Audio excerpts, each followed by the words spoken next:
ఈ ప్రభు యొక్క సన్నిధిలో ఈ ధర్మశాస్త్రంలో పరలోకపు మాటలు ఉన్నాయి. కోర్టు దగ్గరికి వెళ్ళినప్పుడు అన్ని గ్రంథాలతో పాటు బైబిల్ ఒకటే ఉంటుంది. ఆ బెంచ్ బల్ల మీద బైబిల్ దగ్గరే ప్రమాణం చేయిస్తారు. ఎందుకంటే బైబిల్లో ఉన్న ధర్మశాస్త్రము చాలా విలువైనది. వీటిలో ఒకటి తీసివేయడానికి వీలు లేదు, ఒకటి కలపడానికి వీలు లేదు. ఇది మన ఇష్టం కాదు, ఇది దేవుని యొక్క ఇష్టం. దేవుని ధర్మశాస్త్రాన్ని పాటించేవా, దేవుని ధర్మశాస్త్ర ప్రకారంగా నడిచేవా, వాక్యాన్ని విని వాక్య ప్రకారంగా నడిచేవారంట ధన్యులంట. వారిని, వారి పిల్లలను, కుటుంబాన్ని దేవుడు దీవించేవాడంట. అందుకనే దేవుని యొక్క సన్నిధిలో సామెత గ్రంథంలో 17:1 అంటాడు.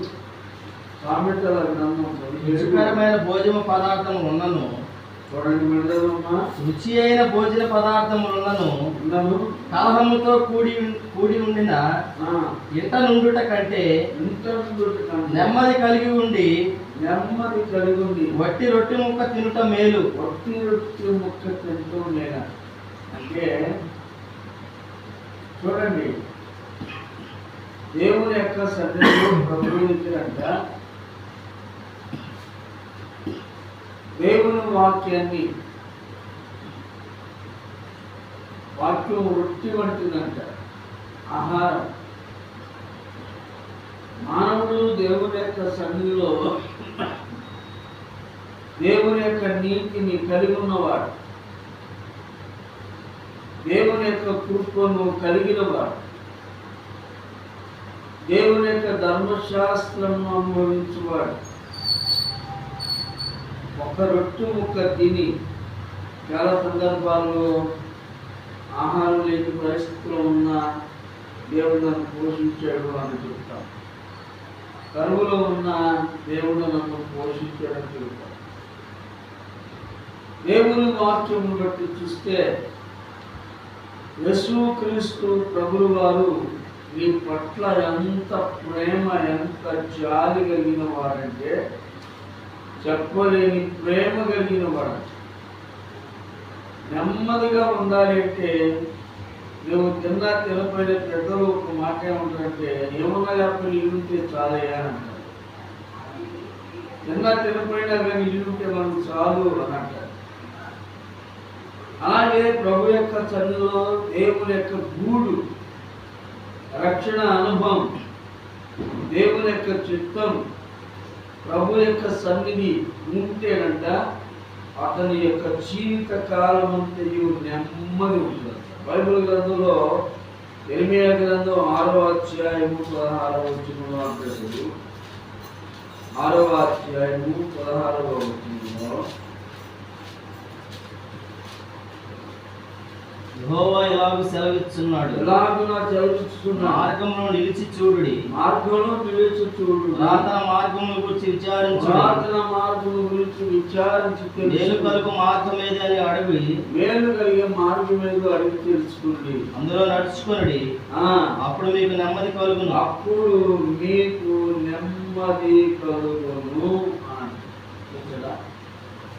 మేలైన మార్గంలో ఉన్నవాడు, రక్షణ మార్గంలో ఉన్నవారికి మేలైన మార్గం అంట. మేలు నువ్వు ఎక్కడున్నా దేవుని యొక్క సన్నిధికి వచ్చేవాడు, దేవుని సన్నిధిలో ఉన్నవాడు మేలు కలిగే మార్గం.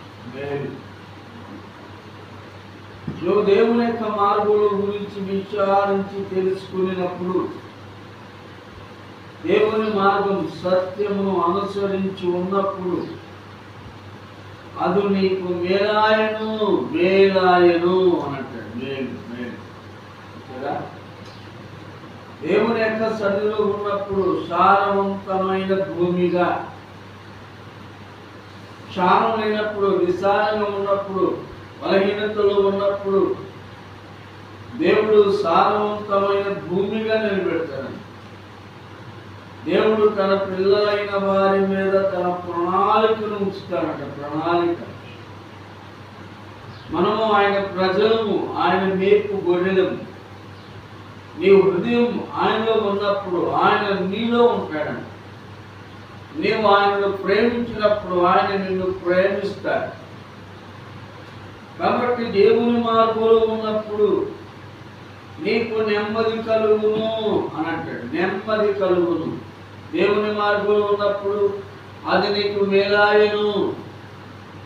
దేవుని మార్గంలో ఉన్నప్పుడు అది నీకు నెమ్మది కలుగును అని అంటాడు. దేవుని మార్గమే విలువైన మార్గం.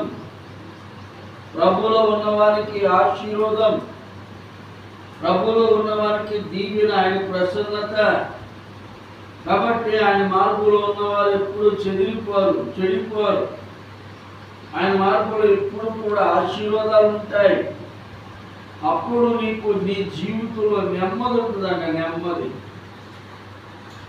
యెహోవాయందు అందుకనంటే దేవుని వాక్యం చెప్తుందంటే దివారాత్రులు దేవుని వాక్యాన్ని ధ్యానం చేసేవాడంట ధన్యులు అవుతాడంట. వాక్యాన్ని మనం చదవాలి, వాక్య ప్రకారం మనం నడుచుకోవాలి. వాక్యంలో ఉన్నప్పుడు దేవుని కృప మన ఎడలో ఉంటుంది.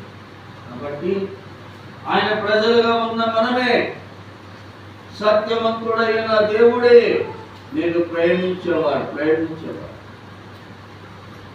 నిన్ను అనుక్షణము ఆయన దీవించే దేవుడు. ఆయన కృప ఎప్పుడు ఎల్లప్పుడూ నీ అంట ఉంటుందంట. సంవత్సరం అంతా కూడా ఆయన కృప, ఆయన దయ, ఆయన మహిమ మన మీద ఉంటుంది. మనము ఆయన ప్రజలమైన కాబట్టి కృతజ్ఞత అర్పణలు చెల్లించు దేవుని మందిరంలోకి వచ్చే వారికి, వినయము కలిగిన వారికి, దేవుని భయమును భక్తిని కలిగిన వారికి ఆధారము ఆయన, ఆశ్రయము ఆయనే, నా కోటయు కొండయు నీవే అనంట. దేవుని యొక్క సన్నిధిలో ఉన్నప్పుడు, దేవుని మార్గంలో నడిచినప్పుడు ఆయన మనల్ని విడిచిపెట్టేవాడు కాదంటే, విడిచిపెట్టేవాడు. ఆయన వాగ్దానాలు విలువైనవి, ఆయన వాగ్దానాలు గొప్పవి. కాబట్టి మనము దేవుని యొక్క సన్నిధిలో ఆయన నమ్మాం, ఆయన విశ్వసించాం, ఆయన ప్రజలుగా ఉన్నాం. ఆయన కృప మన ఎడలో ఉంది. నిత్యుడగు తండ్రి మనతో ఉన్నాడు. దేవుడు మనల్ని ప్రేమించుగాక. ఆమేన్. నిత్యుడగు తండ్రి, సమాధానకర్త, ప్రభువానికి వందనాలు. స్థలంలో కూడి ఉన్న బిడ్డలందరి మీద మీ కృప చూపి మహిమలో మమ్మల్ని నిలబెట్టున్నాం. మీరే మాకు తోడుగా ఉన్నాం. ఆరాధనకు యోగ్యుడిగా ఉన్న యేసయ్య నీకే వందనాలు. స్థలంలో కూడి ఉన్న బిడ్డలందరినీ మీ చేరుగా యేసు నామములో ప్రార్థిస్తున్నాను తండ్రి. ఆమేన్.